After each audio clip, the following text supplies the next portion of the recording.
Assalamualaikum warahmatullahi wabarakatuh. Bersama saya Waalaikumsalam warahmatullahi wabarakatuh. Bersama saya sahabat lama Pak Ahmad Doli Kurnia Tanjung. Kali ini kita mau diskusi soal undang-undang pemilu. Tapi sebelum itu terima kasih Pak Doli. Sama-sama. Karena cari jadwalnya rada susah ya. Saya juga terima kasih mau udah mampir mau ngundang kita ya kan di podcastnya Pak Iswan nih. Yang sudah mulai viral kemana-mana. Saya kalau minta jadwal Pak Doli takut menjadi beban kan. Jadi mendingan jarang ketemu. Nah, kita langsung cancel semua acara kalau Pak Iswan yang datang. Pak Doli, kemarin katanya ada debat panas tuh dengan Pak Ria Bima tentang undang-undang pemilu. Soal kewenangan undang-undang pemilu itu sebenarnya kewenangannya siapa sih? Komisi 2 atau Baleg, di mana Pak Doli, Bang Doli wakil ketua ya? Di Baleg ya? Baleg ya sekarang. Ya, Badan Legislatif DPR RI. Ya. Nah, oke. Kewenangannya itu di siapa sebenarnya?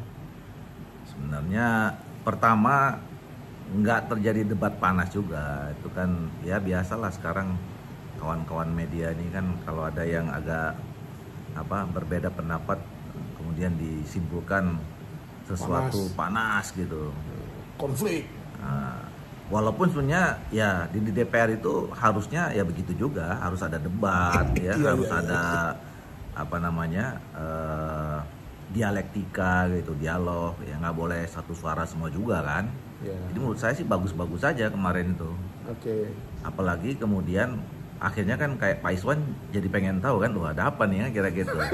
Nah, masyarakat juga sebenarnya harus ngikutin. Jadi kemarin tuh kan kita sedang bahas Prolegnas ya, Program Legislasi Nasional untuk 2026. Yang seminggu sebelumnya kita sudah koreksi prioritas 2025. Itu yang kita masukkan ada 4. Undang-undang perampasan aset, terus kemudian undang-undang Kadin, undang-undang kawasan industri, dan undang-undang kepolisian untuk dibahas tetap di 2025 ini gitu. Ya walaupun sisanya tinggal 2-3 bulan lagi, setidaknya harus dimulai lah. Nah, soal undang-undang pemilu itu sebenarnya ya kalau ditanya kewenangan siapa, kewenangan antara kewenangan DPR sama pemerintah, karena kan dalam Undang-Undang Dasar 45 kita kan pembentuk undang-undang itu cuma 2, DPR dan pemerintah. Inisiatifnya kalau tidak dari DPR, dari pemerintah. Nah, kemudian kalau di DPR ya itu biasanya dibicarakan. Dan kalau menurut kebiasaan belum pernah selama ini pembahasan tentang undang-undang pemilu, undang-undang politik lah kalau secara umum, itu selalu tidak pansus gitu. Selalu dibuat pansus. Kenapa? Pansus ini kan biasanya dibentuk kepada undang-undang besar lah gitu ya, undang-undang kompleks gitu. Nah, pemilu ini kan juga sebenarnya ya undang-undang besar. Apalagi kalau kemudian nanti kita bahas ya. Kalau saya kan mendorongnya supaya satu paket ini. Antara undang-undang pemilu, undang-undang pilkada dan kemudian undang-undang partai politik. Nah, jadi dia memang undang-undang besar. Nah, cuman di DPR itu juga perlu dibicarakan siapa yang mengambil inisiatif duluan. Mengambil inisiatif duluan. Nah, kalau undang-undang pemilu ini, saya sebetulnya waktu jadi ketua Komisi 2 6 tahun yang lalu, kami sudah mendorong di Komisi 2. Ya, supaya DPR mengambil inisiatif, dan kami waktu itu menawarkan Komisi 2. Tiga-tiganya justru, undang-undang pemilu, pilkada, dan partai politik. Nah, tetapi dan bahkan waktu itu kami sudah menyusun draftnya, baik draft naskah akademik maupun draft rancangan undang-undangnya. Tapi setelah pilkada selesai, nah kemudian pemerintah waktu itu berpandangan lain, berubah pandangannya. Yang tadinya sudah setuju, akhirnya pemerintah mengatakan jangan dululah, kira-kira begitu. Tundalah. Nah, Dilala waktu itu pas ada COVID, jadilah COVID jadi alasannya kira-kira begitu. Ya kan, walaupun sebenarnya ya politis lah alasannya kira-kira begitu ya. Ya di DPR kan kantor politik ya, wajar kalau politis ya. Nah, dan kita kan soalnya bahasnya nggak di DPR sekarang. Nanti politisnya di DPR aja. Kita jelaskan. Di podcast yang ini lah ya. Podcast juga tapi di DPR. Oke. Jadi terus kembali ke soal kewenangan. Jadi karena nggak dibahas, ditunda lah. Jadi barangnya udah ada, disimpan dulu tuh kan. Nah di akhir periode 2019-2024 Balik biasanya kirim surat lagi tuh Badan Legislasi. Badan Legislasi itu kan center of law-nya DPR kan gitu. Jadi setiap undang-undang yang lahir, kalaupun dia kemudian menjadi inisiatif masing-masing komisi, tapi nanti harmonisasi dan sinkronisasinya harus ke Balik lagi dulu. Baru masuk lagi ke. Jadi semua undang-undang pasti kalau nggak inisiatif Balik, tapi tetap pasti melalui Balik tetap. Gitu ya. Walaupun cuma hanya sinkronisasi dan harmonisasi. Nah, jadi di ujung 2024 itu Balik periode yang lalu tanya lagi sama kami. Kira-kira undang-undang apa saja yang dianggap penting dan strategis periode 2019-2024 itu belum terlaksana. Saya buat surat. Balik bertanya kepada kami. Kami ini siapa? Komisi 2. Oh iya, Pak Doli di ujung periode waktu itu. Iya. Untuk persiapan periode 2004-2009. Saya susun lagi lah, ya. Tetap jadi nomor satunya pemilu, duanya pilkada, tiganya partai politik dan lainnya. Ada sekitar 11 waktu itu. Undang-undang yang kami anggap penting tapi tidak terselesaikan di 2000 atau tidak terbahas di 2019-2024. Terus? Nah, kemudian dilantiklah 1 Oktober periode yang baru. Terpilihlah ketua Komisi 2 yang baru, ya. Rifki Karsayuda dan lain-lain. Pak Doli nggak ketua Komisi 2 lagi. Ya, dipromosikan menjadi wakil ketua Balik. Nggak dipromosikan, dipercayakan saja. Bukan promosi. Sama aja, anggota DPR itu kan statusnya sama, yang lain cuma speaker aja tuh. Iya. Terus habis itu kami seperti biasanya minta lagi. Jadi sebelum kita berapat dengan pemerintah, di rapat kerja bersama Menteri Hukum biasanya dan menteri-menteri terkait untuk bahas prolegnas, kita kirim surat lagi ke masing-masing komisi, minta lagi dari Balik, ya kan, apa rencana kerja dari masing-masing komisi terhadap undang-undang yang mau dibuat untuk periode 2024-2029 dan kemudian prioritas untuk 2025-nya apa, gitu kan. Nah, waktu itu pimpinan Komisi 2 mengulangi apa yang saya buat di ujung terakhir. Sama persis ditandangnya sama ketua Komisi 2, kirim ke Balik. Kita susun. Berarti nomor satunya tetap pemilu. Kan gitu. Nah, pada saat rapat kerja dengan Menteri Hukum waktu itu kita bahas 1 jam. 1 jam sebelum rapat itu pimpinan Komisi 2 kirim surat lagi mencabut. Nah, dia ganti, masuk tetap yang 2024-2029 tetap tadi yang 11 yang pemilu segala macam itu, tapi untuk 2025 dia ganti dengan undang-undang ASN. Nah, saya yang diganti ini undang-undang pemilu yang diganti. Undang-undang pemilu. Gitu loh. Nah, saya waktu itu heran, ya kan, ada apa gitu. Karena pertama saya menganggap undang-undang pemilu ini sangat penting, bukan hanya saat itu, bahkan 6 tahun yang lalu saya menganggap itu penting untuk dibahas. Ya kan, fondasi kenegaraan itu. Iya kan. Nah, apalagi kita juga waktu tahu sama-sama bahwa Pak Presiden kita, Pak Prabowo, pasca terpilih menjadi anggota DPR, menjadi presiden, bahkan sebelum dilantik, beliau tuh setidaknya saya catat ada 3 kali menyampaikan di pernyataan bahwa pemilu kita harus direvisi, disesuaikan lah, harus disempurnakan. ya kan harus dikoreksi. Ini Presiden Prabowo ya? Presiden Prabowo. Jadi sebelum dilantik pun mereka udah bilang, Pak Prabowo mengatakan, misalnya waktu pertemuan ada di Mandiri itu ya, demokrasi is noisy, ya, mahal, macam-macam itu. Ya, Nah, jadi asumsi saya bahwa presiden kita juga menganggap revisi undang-undang pemilu ini urgent, prioritas gitu kan. Nah, kok kemudian teman-teman waktu itu merubahnya menjadi ASN. Sementara undang-undang ASN itu selama saya jadi ketua komisi 2, kami baru selesai bahas itu 2023 selama 3 tahun. Jadi itu undang-undang termasuk yang terpanjang kita bahas waktu itu selama 3 tahun. Dan sudah disahkan? Sudah disahkan 2023. Nah, masa baru disahkan 2023, 2024 akhir mau dibahas lagi untuk apa? Kan gitu loh.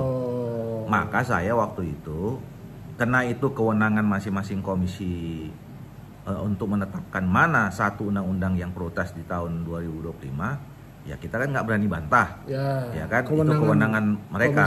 Untuk walaupun menentukan prioritas walaupun saya heran kok baru selesai mau dibahas lagi kan gitu kan. Nah, akhirnya saya usulkan, saya memang waktu itu yang bilang, saya tanya dulu waktu sama pemerintah, dan waktu itu Menteri Hukum memang didampingi oleh Mensesnek dan Menteri Dalam Negeri, karena selama ini kan terkait undang-undang soal politik kan masih dalam negeri. Saya bilang, saya pemerintah, bapak-bapak menteri, saya bilang waktu itu, seingat saya Pak Presiden kita ya itu berkali-kali mengatakan tentang revisi undang-undang politik terutama pemilu.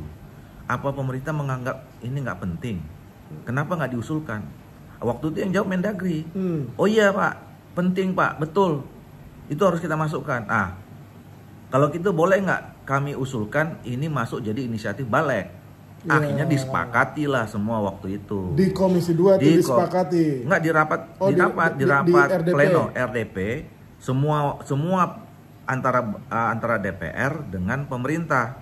Pemerintahnya waktu itu diwakili oleh Menteri Hukum, Menteri Dalam Negeri dan Mensesnek. DPR-nya diwakili oleh semua pimpinan komisi dan pimpinan badan legislasi dan anggota badan legislasi. Lengkap, paripurna gitu. Disepakatilah situ. Kalau kena ini dia nggak penting, dimasukkanlah itu menjadi inisiatifnya DPR melalui inisiatif Balek. Udah, tidak ada masalah. Nah, di perjalanan sepertinya kayaknya ya informasi ini tidak utuh sampai di teman-teman Komisi 2. Nah, jadi pada saat kami memulai pembahasan, walaupun sebenarnya bukan pembahasan ya, kan kami selalu melalui biasanya dimulai dengan RDP, mengundang beberapa stakeholder, narasumber yang kita anggap penting untuk menyampaikan pandangan tentang itu.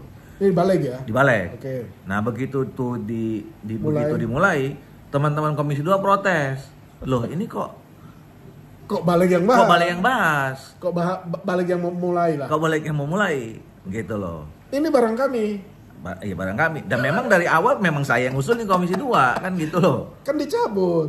Apa? Kan udah dicabut sama mereka. Ya makanya, nggak artinya memang kalau teman-teman Komisi 2 yang lama pasti tahu.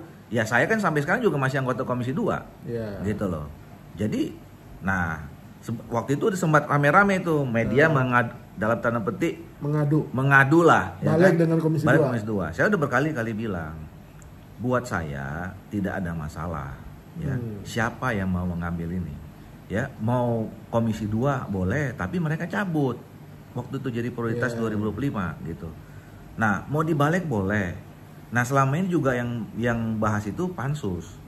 Jadi itu tergantung pimpinan DPR dan semua ketua-ketua fraksi saja mau mulai dari siapa. Itu. Gitu. Jadi yang paling penting yang penting buat saya segera dibahas. Gitu. Jadi saya bilang concern saya itu bagaimana caranya undang-undang ini sesegera mungkin dibahas. Mau siapanya terserah, apalagi pilihannya antara Balek sama Komisi 2. Saya bilang saya dua-duanya di situ.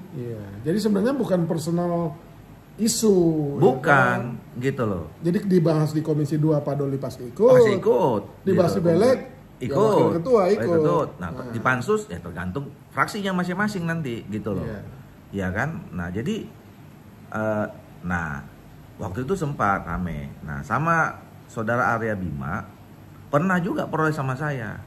Ketua, ini gini, saya jelaskan. duduk perkaranya begini. Saya bilang, oh gitu ya. Ya jadi saya bilang kalian jangan ngomong-ngomong di publik. Kalian tanya rapat sesama kalian, terutama di pimpinan. Kenapa itu berubah gitu loh? Iya kan? Apa namanya? Waktu itu memang saudara Arya Bima nggak ikut. Yang waktu pembahasan perubahan itu gitu. Yang 1 jam itu. Ya. Masuknya undang-undang ASS menggantikan undang-undang pemilu. Nggak ikut pada saat itu gitu loh. Nah jadi oh gitu ya Pak Ketua, iya. Nah saya juga heran kenapa kemarin tiba-tiba dia begitu lagi tanya lagi di forum. Nah, mungkin rasanya kurang mantap kalau disampaikan secara informal ya. Pengennya di forum besar gitu didengar konstituen dan teman-teman. Didengar konstituen dan teman-teman, dan sudah kita jawab. Kita jawab kemarin ceritanya kayak tadi itulah gitu. Jadi nggak ada. Itu udah salaman lah sama Arya Bima ya. Emang nggak ada apa-apa ya kan? Tiap ketemu salaman dan cipiki nggak ada masalah memang, nggak ada masalah. Biasa apa namanya. Jadi nggak ada yang mau rebut-rebutan gitu loh. Apalagi sekali lagi saya katakan yang paling penting ini segera dibahas. Mau siapa, mau Komisi 2 oke, mau balik boleh gitu, mau ini boleh. Nah makanya terakhir waktu saya tutup, saya terima kasih sama Komisi 2 yang mengusulkan lagi ini menjadi prioritas di 2006. Oh, masuk lagi akhirnya nih. Masuk lagi. Oh, masuk. Ya kan? Masuk lagi di 2006. Surat sebelumnya mereka koreksi. Oke. Nah, asal saya bilang, nanti jangan koreksi lagi ya. Saya bilang begitu. Gitu loh. Ya kan? Nanti jangan dikoreksi lagi, udah kan masuk. Koreksi dalam hidup biasa, Pak Doli. Ya, tapi kalau koreksi sendiri jangan marahin orang lain. Iya kan? Kalau orang lain koreksi kita marah nggak apa-apa, gitu kan? Ini mereka sendiri yang koreksi. Balik yang dimarahin. Balik yang disalahin gitu kan. Iya. Itu bukan marah tapi pernyataan sayang ya kan. Itu dan itu biasa aja. Kita bilang kan waktu itu kan ya apa namanya? Justru memang harus seperti itu kan supaya ada dinamika, ada dialektika supaya yang diputuskan tuh yang terbaik kan kira-kira begitu. Progres terakhir tuh mereka usulkan lagi. Iya, jadi waktu rapat yang rame kemarin. Yang ramenya itu mereka mengusulkan, gitu. Dan kami terima aja nggak ada masalah, bagus-bagus aja. Welcome lah. Welcome, ya gitu loh. Karena dia memasukkan itu. Jadi yang tercatat sekarang, karena memang yang di 2025 itu nggak bisa dirubah, ya kan memang untuk apa dirubah karena tanggung dan ternyata bentar lagi. Dan ternyata tahunnya udah selesai kan. Nah, jadi kalau misalnya nanti pimpinan mana nih? Pimpinan DPR bersama fraksi bersepakat dengan pemerintah mulailah kan 2026 gitu. Nah mungkin yang tercatat sekarang inisiatifnya dari Balek karena masih dicatat dari Balek 2025. Tapi kalau nanti mulainya Januari kita udah sepakat kemarin itu inisiatifnya mulai dari Komisi 2 gitu. Jadi udah ketemu jalan keluarnya lah. Ya memang selama ini bukan nggak ketemu, memang udah ada, memang begitu jalannya gitu loh. Ya, bukan sesuatu yang kita mencari-cari untuk solusi jalan keluar gitu ya. Memang jalannya memang begitu gitu. Begitu keadaannya lah. Keadaannya memang begitu. Ya makanya gitu. Saya pengen belak-belakan dengan Pak Doli ini sebenarnya gimana? Kalau media lain kan terbatas waktunya kan. Kalau ini utuh nih. Ya kan. Gitu. Nah, iya. Berarti udah clear tuh ya? Udah clear, asal jangan dirubah lagi.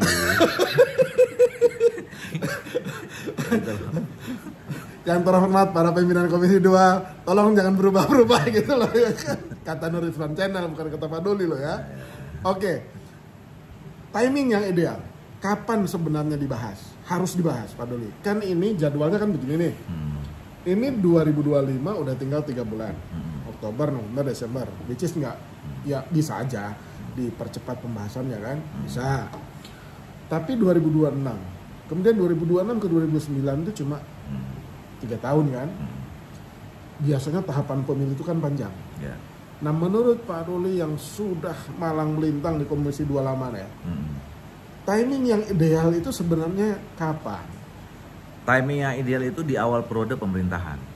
makanya saya mengusulkan. Jadi sekarang? Harusnya kemarin. Oh, iya, makanya iya. Kemarin kita minta dimasukkan 2025 itu karena menurut saya itulah timing yang tepat. Sama dengan 6 tahun yang lalu. Kenapa saya dengan teman-teman Komisi 2 2019-2024 itu mengusulkan di awal tahun? Karena apa? Pertama, berarti awal tahun 2025. Awal tahun 25 harusnya. Gitu ya. Nah, karena apa? Karena begini. Kita kan apalagi sekarang ya, kita ini sudah 27 tahun reformasi, ya, dan sudah 6 kali kita pemilu di era reformasi ini.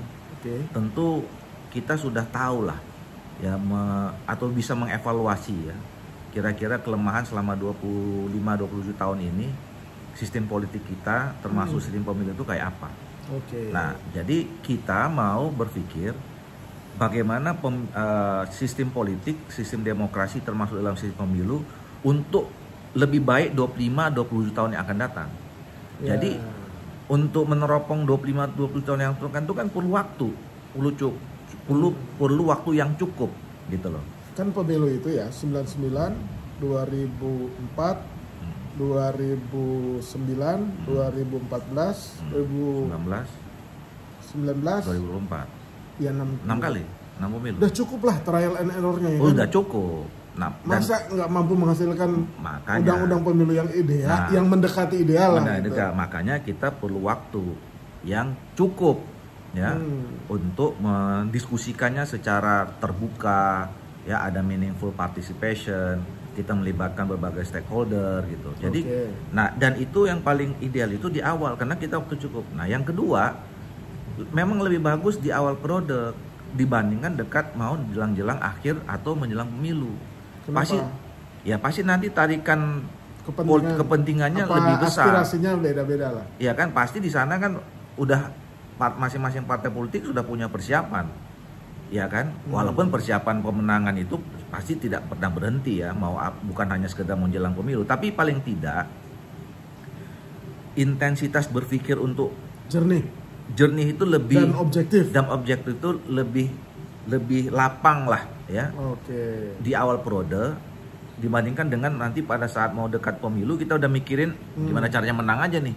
Kan kira-kira gitu. Nah, makanya lebih bagus kita mulainya di awal periode dan punya cukup waktu yang panjang. Nah, waktu panjang ini juga ada deadline-nya, Pak Iswan.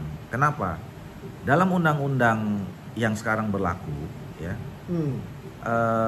tahapan pemilu itu kan dimulai dari 20 bulan sebelum pemilu. Ya. 20 bulan ya? 20 bulan. Dan 1 tahun sebelum 20 bulan itu dimulai, itu sudah mulai dilakukan tahap seleksi penyelenggara pemilu. Berarti 3 tahun sebelum 2029 lah itu kira-kira. Artinya batasnya Agustus 2026. Udah dihitung lah itu ya? Iya, jatuhnya Agustus 2026. Jadi kalau kita mau merubah undang-undang ini, harusnya kan sebelum tahapan dimulai, sebelum proses Agustus 2026. Sebelum 2026 harus dimulai. Nah, makanya kenapa saya katakan di awal periode, karena ini kita undang-undang besar dan kita mau lihat koreksinya juga, kita mau lihat evaluasi secara menyeluruh. Saya waktu itu berpikir waktu 1,5 tahun itu cukup untuk supaya punya waktu yang panjang antara Januari 2025 sampai bulan Juni atau bulan Juli 2026. Nah, makanya saya waktu itu ya ditanda petik termasuk anggota DPR atau orang yang dianggap concern lah. Bukan hanya concern, rewel, ya kan? Ini ngomongin pemilu aja gitu. Karena saya punya concern terhadap itu. Timing dan jadwal yang ideal itu. Nah, yang keempat alasannya adalah tentu kan kita menginginkan nanti sesuatu undang-undang yang ideal itu harus betul-betul dipahami oleh semua stakeholder atau elemen bangsa ini. Bukan hanya dipahami oleh penyelenggara pemilu, bukan hanya dipahami oleh partai politik, tapi dipahami oleh masyarakat.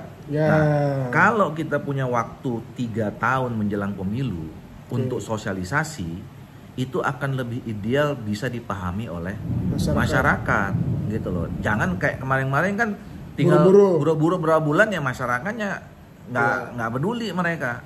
Ya terserah lah gitu kan. Yang penting kita ikut aja gitu. Nah tapi kalau misalnya selesai misalnya bulan Juli ya proses mulai, nah kita udah mulai bisa sosialisasi masyarakat 3 tahun sehingga masyarakat oh begini rupanya pemilu kita nanti 2009 nggak ujuk-ujuk gitu loh. Jadi nggak lagi ada cerita tentang bagaimana dia nggak tahu buka kertas suara, nggak tahu tentang cara nyoblos bagaimana gitu. Karena sosialisasinya 3 tahun, kira-kira begitu. Tapi kan gini, Bang Doli, kan ini udah lewat.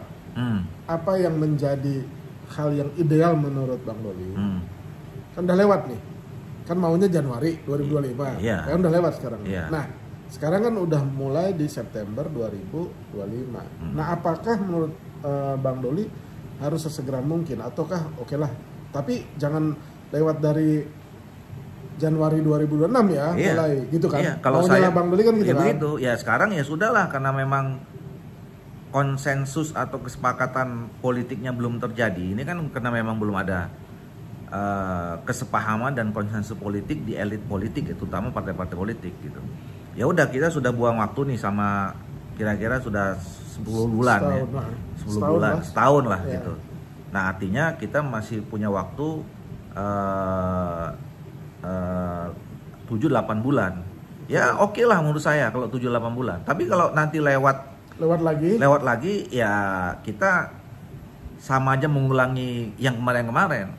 Saya khawatir nanti kita tidak menemukan sistem pemilu yang ideal, yang betul-betul dalam prosesnya melibatkan masyarakat gitu ya, yang kita bisa berdiskusi dan berdebat gitu dengan masyarakat, mana yang setuju mana yang tidak gitu. Ya pada akhirnya ya kita nggak menemukan yang paling ideal itu apa atau yang mendekati ideal itu apa. Saya khawatirnya begitu, mudah-mudahan nggak terjadi. Pertanyaannya gitu ya. Gini, stakeholder yang menyangkut undang-undang pemilu itu kan ada pemerintah. Ada pemerintah itu ya, terusnya ada presiden, ada Mensesnek, ada Menkom ya kan. Itu kan Mendagri misalkan. Di sisi yang lain ada partai-partai politik.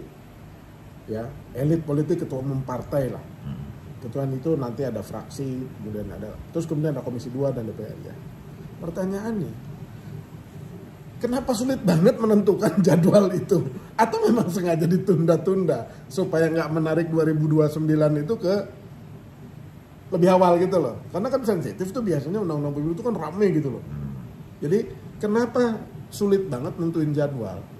Atau memang mereka sengaja ditunda-tunda karena takut ini kan masih bulan madu pemerintahan, apalagi bahas pemilu gitu kan, orang pemilu masih lama. Kira-kira gitu. Menurut Bang Doli kenapa itu?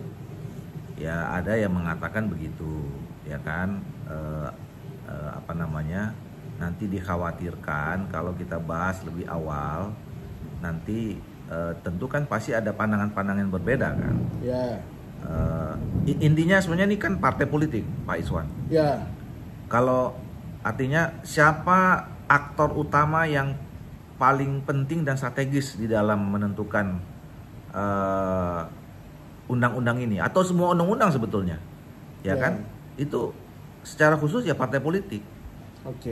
Ya partai politik dan kemudian dalam prosesnya melibatkan masyarakat, gitu. Tapi awalnya kan partai politik. Kenapa? Ya pemerintahan kita misalnya, walaupun di situ nanti ada keterlibatan menteri-menteri, ya kan?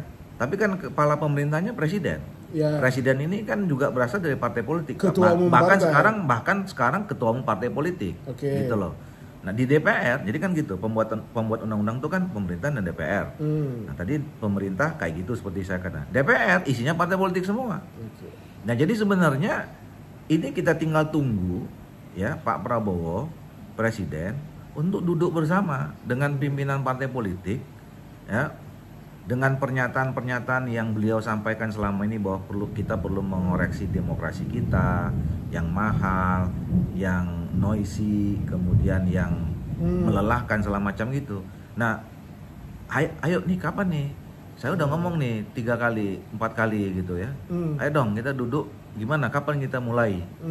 Kira-kira gitu kan? Nah, tapi nampaknya Pak Prabowo belum menyebut ini prioritas atau sudah? Ya kalau saya menilai pernyataan yang 3-4 kali itu menurut saya Ya udah. Beliau udah menunjukkan kasih sinyal bahwa ini prioritas penting gitu. Ya. Tinggal didudukkan secara bersama dengan pimpinan partai politik yang lain gitu. Ya. Nah, soal perbedaan itu menurut saya kan ya itulah dialektika kita berdemokrasi. Iya kan? Ya pasti beda-beda, pasti punya kepentingan masing-masing gitu. Nah, harusnya kan kita meletakkan dulu untuk kepentingan bangsa dan negara kan. Itu dulu yang utama ya. Bahwa kemudian turunan berikutnya ada kepentingan kita masing-masing. Itulah seni kita melakukan politik kan. Gitu loh. Nah, kan itu bisa dilakukan aja gitu loh. Iya, betul. Iya kan? Ya terbuka aja kalau nggak berbeda. Tapi jangan dong gara-gara berbeda urusan pemerintahan jadi nggak tidak dikerjakan ya. Kan kita percaya dan yakin lah ya bapak-bapak itu kan negarawan semua. Ya kan Pak Presiden, terus pimpinan DPR, terus kemudian pimpinan partai politik. Itu kan orang-orang yang diberi kepercayaan masyarakat dan mereka sudah punya jam terbang yang tinggi.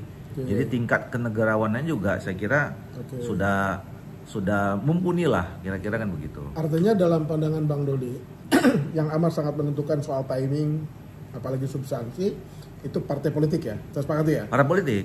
Di mana di dalamnya presiden juga adalah ketua umum partai. Partai politik. Oke. Saya kan nggak mungkin nanya sikap partai politik yang lain. Ya. Ya, Bang Doli nggak bisa mengatasnamakan bagaimana suasana kebatinan partai politik yang lain. Yang mau saya tanya, suasana kebatinan partai Golkar di mana Bang Doli berasal. Sikap partai politik Golkar terkait undang-undang pemilu sudah ada belum? Alhamdulillah sudah ada. Ya, bahkan seperti yang saya katakan tadi, dari 6 tahun yang lalu, ya saya waktu itu sebagai Ketua Komisi 2 yang mewakili fraksi Partai Golkar, itu bisa bekerja sampai selesai naskah undang-undang dan naskah akademik dan naskah rancangan undang-undangnya, gitu loh. Kan itu nggak mungkin terjadi kalau nggak pimpinan Partai Golkar waktu itu nggak menyetujui kan? Gitu loh. Ya kan ketua umum sekarang kan berbeda. Kalau dulu Pak Erlangga, sekarang Pak Bahlil. Sekarang apakah sikapnya masih sama? Sama menurut saya. Sama ya. Kami sudah membentuk tim kajian politik ya, Pak Bahlil sebagai ketua umum sudah bentuk tim kajian politik ya, terdiri dari 15 orang. Salah satu pimpinannya saya gitu. Dan kami sudah mulai bekerja. Oh, sudah deh. Sudah. Hasilnya belum. Jadi kami sudah menganalisis dan punya beberapa opsi-opsi lah ya terhadap berbagai isu-isu perubahan undang-undang pemilu, undang-undang partai politik gitu. Itu kami sudah punya opsi-opsi. Nah, jadi dan setahu saya ini informasi dari Pak Ketua Umum ya. Sebetulnya di antara pimpinan partai politik ya, dalam pembicaraan-pembicaraan yang mungkin informal gitu ya, terutama dengan Pak Presiden, itu udah sering juga mereka lakukan. Tinggal apa ya? Kasih stempel. Mensahkan lah, diwujudkan, diformalkan gitu ya, dan kemudian ya tadi kalau pakai stempel dan kemudian diarahkan, diberi instruksi ke fraksi masing-masing. Cuman itu aja sebetulnya. Jadi ya sebenarnya harapan kita masyarakat juga itu lebih maju, Pak Doli. Seperti ya sepakat dengan Bang Doli tadi, supaya cukup waktu kan. Jadi sikap Partai Golkar jelas berarti itu, ya kan? Tapi kan sikap Partai Golkar tidak sendirian, harus melihat sinyal Pak Prabowo juga. Apakah memang mau dibahas segera atau enggak? Betul. Kalau Pak Prabowo maunya nanti aja, ya kita tuh kan presiden beliau kan. Apalagi Partai Golkar mendukung, Pak. Iya, presiden. Jadi ikut ya kan? Ya ikutlah, presidennya beliau, ketua umum partai politik, dan kemudian ketua koalisi kan, ketua koalisi partai politik pendukung pemerintah, gitu. Jadi ya ya kita menunggu sebetulnya sikap yang lebih clear ya, lebih tegas dari Pak Presiden. Oke. Ini sekarang soal substansi. Ini kita diskusi harus panjang, ya kan? Panjang. Nah, ini terakhir nih substansi. Iya. Ini bisa podcast sendirian juga. Iya, nanti kita supaya ada lagi. Ini bab 1. Ini kan bab 1 dulu. Iya. Bila perlu kita bahas seri khusus soal undang-undang pemilu, ya kan? Iya. Supaya Bang Doli bisa menjelaskan lebih detail. Nah, isu-isu apa saja nih, pertanyaan terakhir kan? Kan masyarakat pengen tahu juga. Ya. Isu-isu apa saja sih yang paling mungkin ya mungkin strategis dan penting, ya kan? Dan ketika dibahas, kan DPR itu harus mengakomodir apa yang menjadi putusan MK, kan begitu tuh? Ya. Ada 2 putusan MK soal itu kan? Ya. Soal threshold. Ya macam-macam lah itu. Nah tapi kan pasti Bang Doli udah fasih lah itu merinci beberapa poin yang nggak usah detail, tapi beberapa poin yang krusial. Bahasanya krusial, mungkin juga sensitif, ya kan, dalam pembahasan undang-undang pemilu itu. Ya, pertama saya mau menegaskan lagi bahwa pembentuk undang-undang itu cuma hanya 2 yang diatur dalam Undang-Undang 45, DPR dan pemerintah. Oke. Nah, mohon maaf, saya walaupun memang dalam Undang-Undang 45 kita juga putusan Mahkamah Konstitusi itu final and binding gitu ya. Tapi saya termasuk sering orang yang menyampaikan bahwa ya kita harus kritis juga, gitu loh. Ya, bahkan saya mengatakan ya selama ini seolah-olah Mahkamah Konstitusi itu sebagai pembentuk undang-undang ketiga. Ultra petita gitu. Melebihi kewenangan. Tapi ya sudahlah. Tapi kan selalu DPR juga bilang keputusan MK final and binding. Ya sekarang harus taat juga. Kita hormati walaupun putusan yang terakhir itu. Jadi banyak sebetulnya, saya catat kalau soal kepemiluan itu ada 17 ya putusan Mahkamah Konstitusi selama ini gitu. Okay. Nah, dan itu juga sebetulnya kenapa saya mendorong supaya ini cepat. Karena itemnya banyak. Bukan, karena begini. Ini makin lama nanti kita membahas, mungkin masyarakat tuh ingin menyampaikan aspirasinya. Tapi ruang pembahasannya belum dibuka oleh DPR dan pemerintah. Nah, jadi kalau ada anggota masyarakat yang dia punya pandangan, aspirasi atau tidak setuju dengan undang-undang yang sekarang, karena dia nggak bisa sampai ke kita, dia lapornya ke Mahkamah Konstitusi. Oke. Nah, jadi Mahkamah Konstitusi ya dengan senang hati. Nah, saya sambil bercanda mengatakan ini lama-lama, saya bilang sama teman-teman, ini kalau lama-lama kita nggak buka pembahasan ini, nanti pada saat dibuka dan sementara masyarakat tiap minggu datang ke Mahkamah Konstitusi, tiap minggu artinya ada keputusan Mahkamah Konstitusi. Nanti pada saat kita buka, kita tinggal masukkan aja pasal 1 putusan Mahkamah Konstitusi nomor sekian, pasal 2 putusan Mahkamah Konstitusi nomor sekian. Nggak ada lagi ruang diskusi. Gitu loh. Nah, kenapa saya termasuk orang yang mendorong supaya kalau ada revisi atau penyempurnaan undang-undang harus melalui perubahan pasal harus melalui revisi undang-undang. Sebagai pembentuk undang-undang DPR kena di situ ada keterlibatan masyarakat. Tapi kalau di Mahkamah Konstitusi kan cuma uji 1 pasal 2 pasal aja. Yang datang juga nggak komprehensif gitu loh. Nah, makanya tadi kalau kita makin lama udah nanti begitu dibuka gugatan lagi yang kita masukkan. Ada CR lagi. Gitu loh. Judicial review terus. Nah, itu teknisnya kenapa saya dorong supaya lebih cepat juga. Supaya jangan kita nanti dan sudah mulai kejadian. Putusan 135 itu yang tadinya mungkin kita merasa putusannya tidak menusuk langsung gitu ya ke kepentingan masing-masing partai politik. Nah, putusan 135 itu saya katakan ibaratnya ya menusuk jantung, sudah setengah jantung lah gitu ya ke partai politik. Iya, dibagi 2 tuh, nasional sama nggak pernah terbayangkan tuh. Ya kan, dipisahkan DPR sama DPRD itu misalnya ya. Nah, baru kita ternyata luar biasa juga nih Mahkamah Konstitusi ini kan. Putusannya kok makin lama makin eskalatif kan, kira-kira gitu. Baru kita ini sekarang. Iya, bisa terancam nih DPR.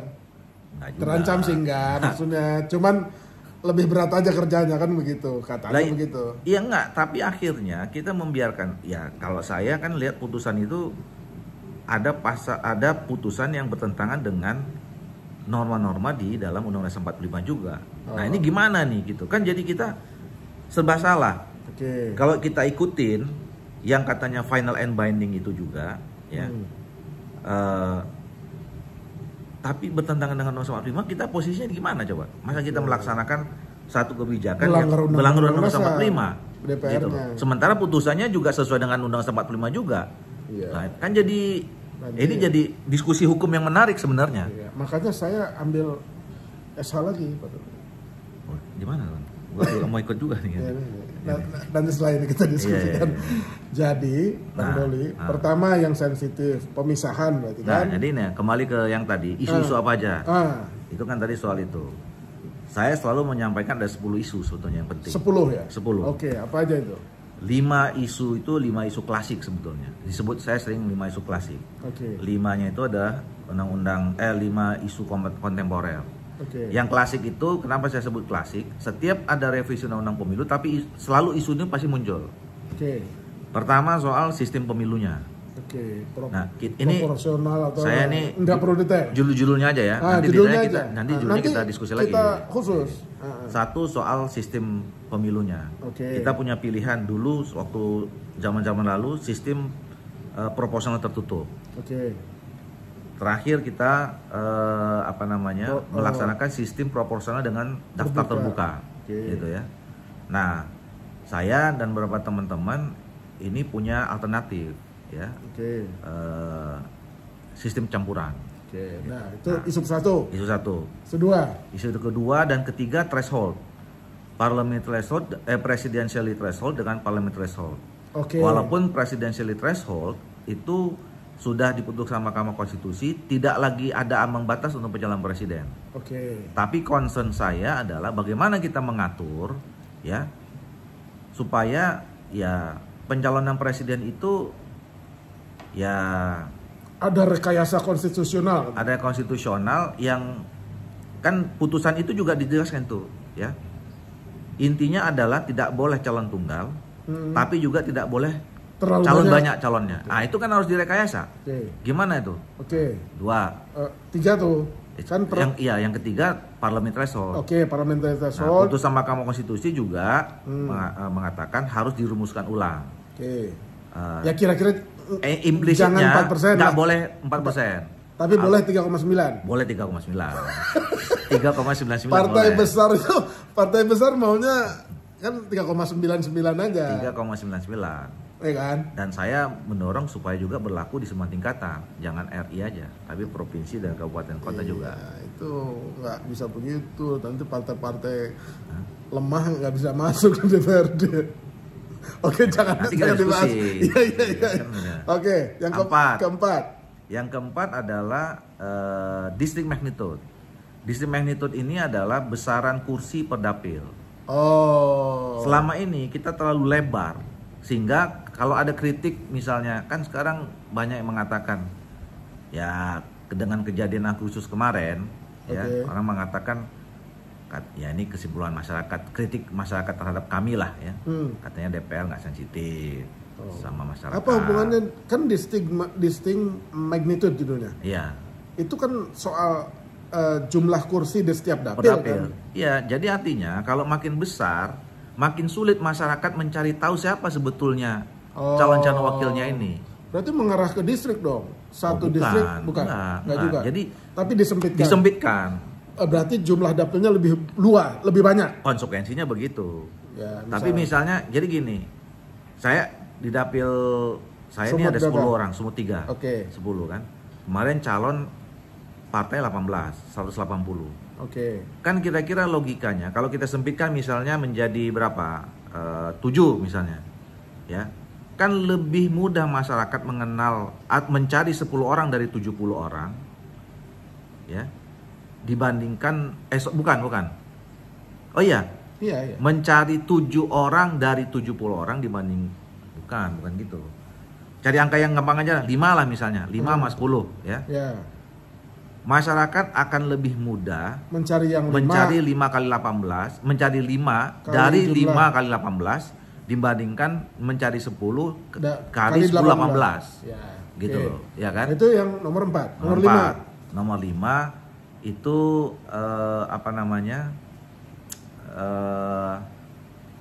metodologi penghitungan konversi suara ke kursi.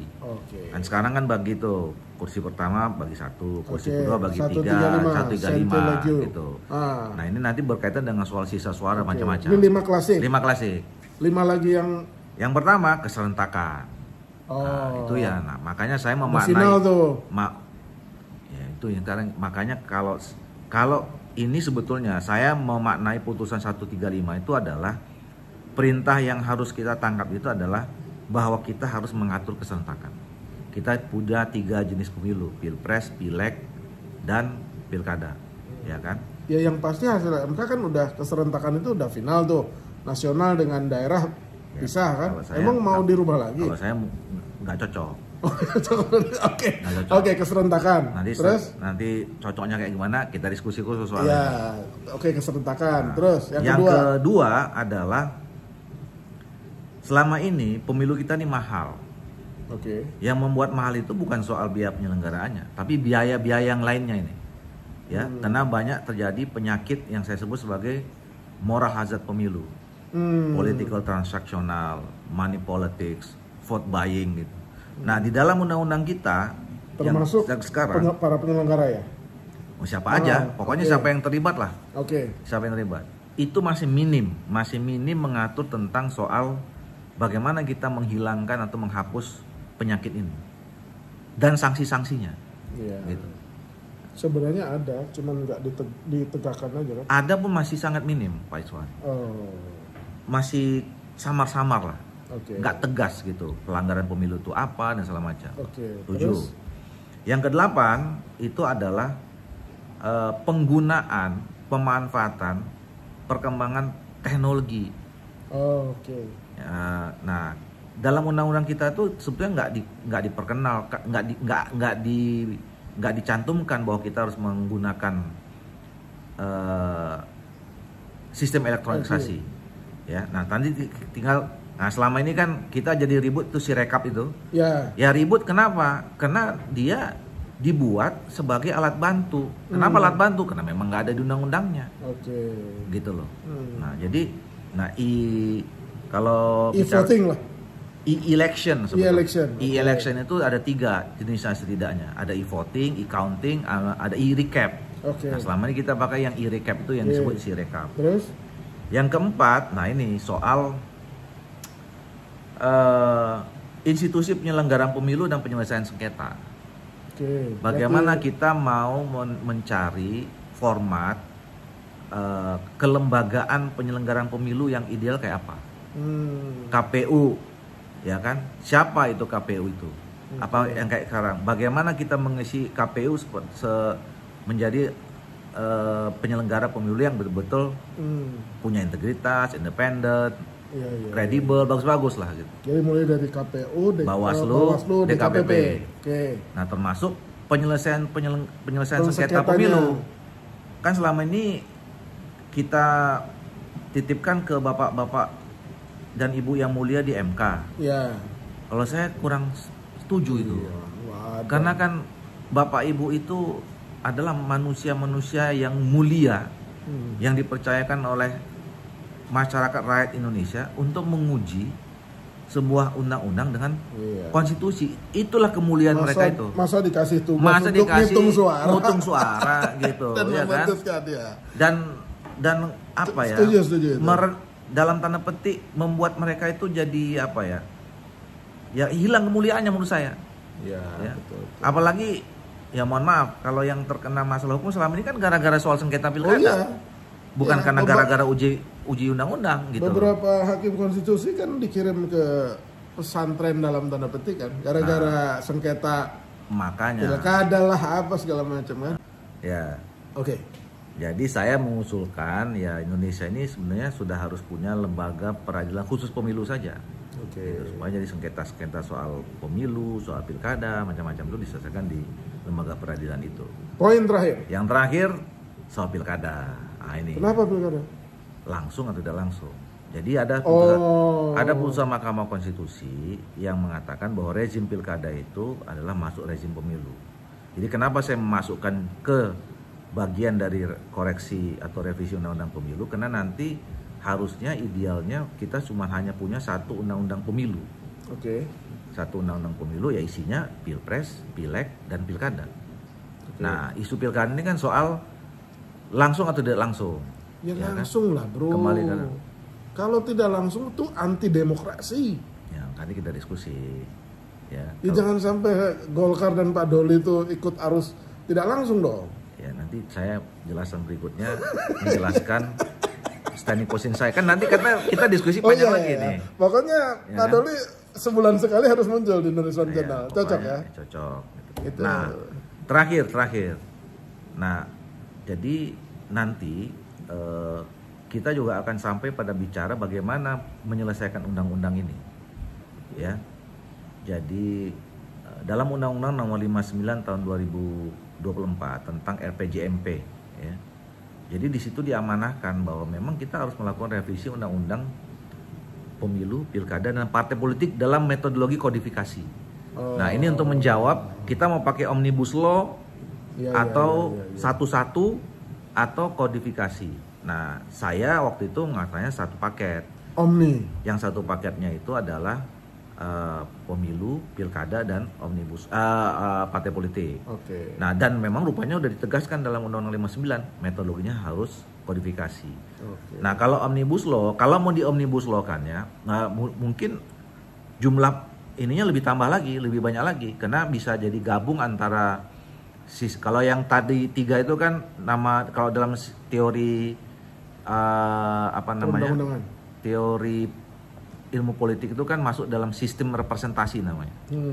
Nah, nanti ada sistem pemerintahannya itu kan di situ ada undang-undang tentang MD3, ada undang tentang pemerintahan daerah, ada undang tentang pemerintahan desa, ada undang tentang kementerian. Nanti kalau ada yang ngusulin ada undang-undang tentang kepresidenan.